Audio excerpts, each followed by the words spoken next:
महाराजा सुहेलदेव राजभर हिंदुस्तान के लोग जान रहे हैं। लेकिन राजा सुहेलदेव के लिए क्यों नहीं? यूपी राजभर जी सवाल कर रहे हैं, और क्या ये जो मांग उठ रही है अब उनके लिए, समाजवादी पार्टी इसको समर्थन करती है? पुरुष है, हम उनके, अगर उनको भारत रत्न मिलता है तो हम बिल्कुल सपोर्ट करते हैं। हमें इसमें कोई दिक्कत नहीं, समाजवादी पार्टी को इसमें कोई आपत्ति नहीं। सबसे पहली बात, अभी हमारे माननीय प्रिय मित्र इस तरह की बातें कर रहे थे। मुझे याद है, शायद मैं गलत हो सकता हूं, कि माननीय ओम प्रकाश राजभर जी सन 82 से 85 से राजनीति कर रहे हैं, मंत्री भी रहे शायद, मुझे लग रहा है, मैं भूल नहीं रहा हूं तो 1.5-2 साल मंत्री भी रहे हैं सरकार में। क्यों नहीं मांग करी? आज क्यों नहीं मांग करी? क्योंकि आज समाजवादी पार्टी ने आदरणीय नेताजी के लिए मांग करी। अब मैं महाराजा सुहेलदेव को अगर मिलता है भारत रत्न, समाजवादी पार्टी उसका स्वागत करेगी और भारत सरकार को धन्यवाद भी देगी, इसमें एकदम स्पष्ट बोल रहा हूं। लेकिन मैं ये सिर्फ 1 एकड़ जमीन पर कृषि करके हर महीने 1 लाख तक कमाते हैं। इनसे सीखना है तो फ्रीडम ऐप को अभी डाउनलोड कीजिए। पूछना चाहता हूं, क्या नेताजी को अगर भारत रत्न मिल रहा है तो क्या ओम प्रकाश राजभर जी को कोई कष्ट हो रहा है? कोई कष्ट है तो बता दे। जिनका सम्मान माननीय प्रधानमंत्री जी तक ने किया, सब लोग जितने आप देख लीजिए, तमिलनाडु से लेके कश्मीर तक, कन्याकुमारी से लेके कश्मीर तक, सारे नेताओं ने आदरणीय नेताजी का जब स्वर्गवास हुआ, सबने उनके लिए सम्मान व्यक्त किया। मैं भी करता हूं, आप भी करती है। उनको एक सुभाष चंद्र बोस थे जिनको नेताजी कहा जाता था, दूसरे हमारे नेताजी थे जिनको वो कहा जाता था। पहले लोग जिन्होंने पिछड़ों, दलितों, शोषितों की लड़ाई लड़ी, पहले लोगों को क्या कहा जाता था? पहले वो लोग थाने में भी नहीं बैठ पाते थे, लेकिन जब उन्होंने 85-95 में जब नगर निगम के चुनाव हुए, प्रधान बनाने के लिए ओबीसी आरक्षण दिया, सारी चीजें दी, और ये कहते हैं नेताजी के लिए इस तरह का शब्द का इस्तेमाल करते हैं।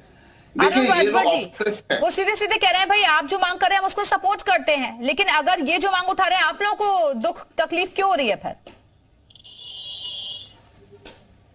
जल्दी से, फिर उसके बाद आलोक जी के पास जाऊं। तकलीफ नहीं है, केंद्र सरकार ने पद्म भूषण सम्मानित माननीय नेताजी को किया है, हम उसका स्वागत भी कर रहे हैं, लेकिन समाजवादी पार्टी उसका स्वागत नहीं कर रही, उस पर सवाल खड़ा कर रही है।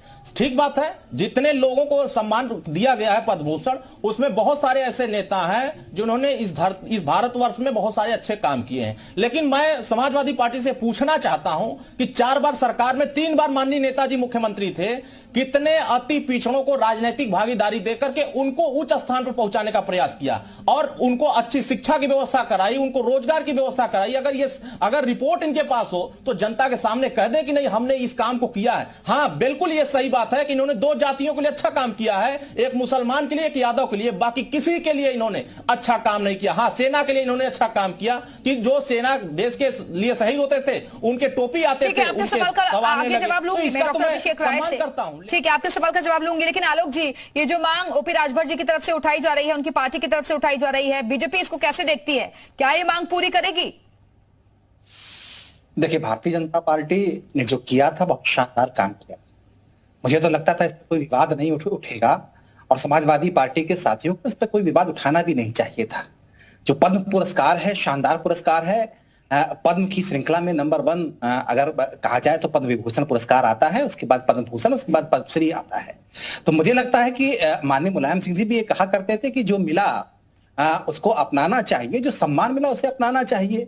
रही भारत रत्न की बात, वो भी देर सवेर अगर लगेगा, देश को लगेगा, निश्चित रूप से मुलायम सिंह जी उस कोर्ट में आते हैं। ऐसे बहुत सारे लोग हैं, बहुत सारे चेहरे हैं। अभी हमारे राजभर साथी कह रहे थे, निश्चित रूप से वो भी उसी कोर्ट में आते हैं। बहुत सारे ऐसे चेहरे हैं जिन्होंने देश को आगे बढ़ाने में काम किया, देश को स्वतंत्र करने में काम किया। वंचित तबके हैं जो हैं, उनको आगे बढ़ाने में काम किया। तो जिनको सम्मान किसी को मिला, किसी को नहीं मिला, वो दीगर बात है। देर सवेर किसको कैसा सम्मान मिला, नहीं मिला, मुझे लगता है ये बहुत बड़ी बात नहीं है। बड़ी बात है कि उस शख्सियत ने क्या काम किया। माननीय मुलायम सिंह यादव 3 बार उत्तर प्रदेश के मुख्यमंत्री रहे, समाजवाद को आगे बढ़ाने में उनका अतुलनीय योगदान रहा। उत्तर प्रदेश को आगे बढ़ाने में, वंचित तबके को आगे बढ़ाने में उनका योगदान आज देश याद कर रहा है। देश के वो रक्षा मंत्री भी रहे। तो अगर देश उनका सम्मान करना चाह रहा है तो किसी को एतराज क्यों? एक सवाल इस पर क्यों उभर रहा है? इसको ये मिलना चाहिए, उसको वो मिलना चाहिए। मुझे लगता है ये समय ऐसा नहीं है कि इस पर विवाद किया जाए। मुलायम सिंह जी को सम्मान मिला, क्योंकि मुलायम सिंह यादव जी उसके हकदार थे।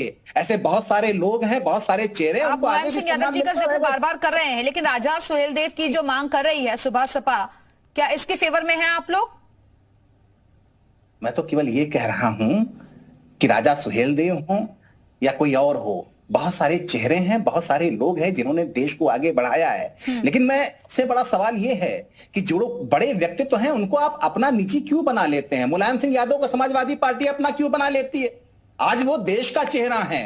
उन्होंने उत्तर प्रदेश के मुख्यमंत्री के तौर पर सेवा की है, उन्होंने देश के रक्षा मंत्री के तौर पर। डॉक्टर अभिषेक राय जवाब दीजिए जो सवाल कर रहे हैं आलोक जी। और दूसरा जो सवाल अरुण जी ने भी आपसे पूछा कि अति पिछड़ों के लिए आप लोगों ने क्या किया और कौन सा उनको आपने सम्मान दे दिया, कौन से पदों पर बैठे अति पिछड़े?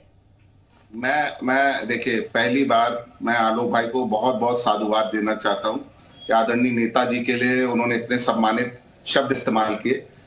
और रही बात, देखिए हम एक छोटे कार्यकर्ता है, हम अपने नेता के लिए तो सर्वोच्च सम्मान मांगने का अधिकार, मैं भारत का नागरिक भी हूं, हमारा अधिकार है। हमारे राष्ट्रीय अध्यक्ष जी ने अभी तक कुछ भी नहीं कहा। ये हम छोटे कार्यकर्ताओं की मांग और सरकार से मांग करना हमारा अधिकार है, हम भारत के नागरिक हैं। रही बात, इस बात के लिए आलोक भाई को साधुवाद देता हूं कि नेताजी की उन्होंने प्रशंसा बहुत अच्छे से करी। आज राजनीति से उठ के उन्होंने प्रशंसा करी। उन्होंने बोला वो दल के नहीं थे, बिल्कुल नहीं थे। जैसे हम लोग अटल बिहारी वाजपेयी जी के लिए सम्मान करते हैं। अरे वो यही तो कह रहे हैं कि आप लोग हर चीज को अपना क्यों मान लेते हैं, अपना नेता क्यों मान लेते हैं? तो सभी के नेताजी थे ना।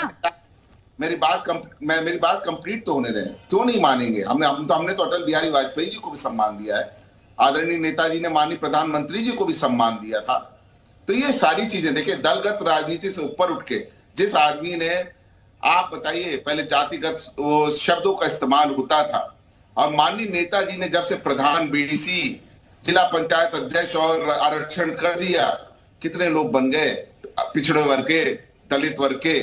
ये माननीय नेताजी की देन है उत्तर प्रदेश में, इससे कोई इनकार नहीं कर सकता। 1995 की बात है, आप देख सकती, ये माननीय नेताजी की वजह से सारी चीजें हुई हैं कि आज दलित पिछड़ा शोषित वर्गों के लोग भी प्रधान हैं, बीडीसी हैं, जिला पंचायत अध्यक्ष हैं, जिला पंचायत सदस्य हैं। तो उन्होंने सम्मान देने का काम किया, उन्होंने किसी जाति को नहीं देखा, सबको आगे बढ़ाने का काम किया। ऐसे नेताजी के बारे में अगर कोई अपशब्द कहेगा, जिन्होंने रक्षा मंत्री होते हुए सियाचिन में जो हमारे जवानों को बूट, बुलेट प्रूफ जैकेट और ये सारी चीजें किसने उपलब्ध कराई? आदरणीय हमारे श्रद्धेय नेताजी ने उपलब्ध कराई थी। तो हम नेताजी के जो काम है, कर्म है, आप मुझे बताओ कौन इस बात से इनकार कर सकता है? देखिए, मैं बता तो रहा हूं कि माननीय ओम प्रकाश राजभर जी बहुत बड़े नेता हैं, 82-85 से राजनीति कर रहे हैं। आज तक क्यों नहीं मांग करी? क्यों नहीं मांग करी? वो तो मंत्री भी तो रहे, वो मंत्री के अपने पैड पे लिख के भारत सरकार को भेज देते। ठीक है, अरुण जी इस पर आगे जवाब देंगे। ये सिर्फ 1 एकड़ जमीन पर कृषि करके हर महीने 1 लाख तक कमाते हैं। इनसे सीखना है तो फ्रीडम ऐप को अभी डाउनलोड कीजिए।